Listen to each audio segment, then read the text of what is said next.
сите елементи, значи од изразот на лицето, од позата, од зборот искористен, укажува на тоа дека нешто било непријатно, туку било страшно искуството, би рекла, вака сега првично разгледувајќи го детскиот цртеж.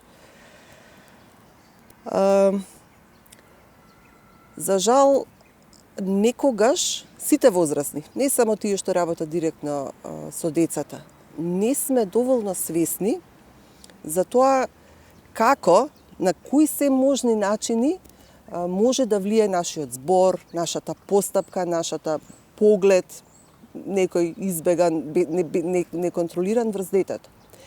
На времето, пред многу години, може беше при крај на Југославија, тогаш уште бев студент, имаше една книга издадена од Нолит, од Белградската издавачка куќа, која што се викаше "Шта дете помисли у својој глави". Имаше вака цртежи, кога ќе му рече мајка му ми пукна главата. Има сликичка на дете како на глава што експлодира. Или не знам, такви некои ние узречици што си ги користиме, како децата си го визуализираат.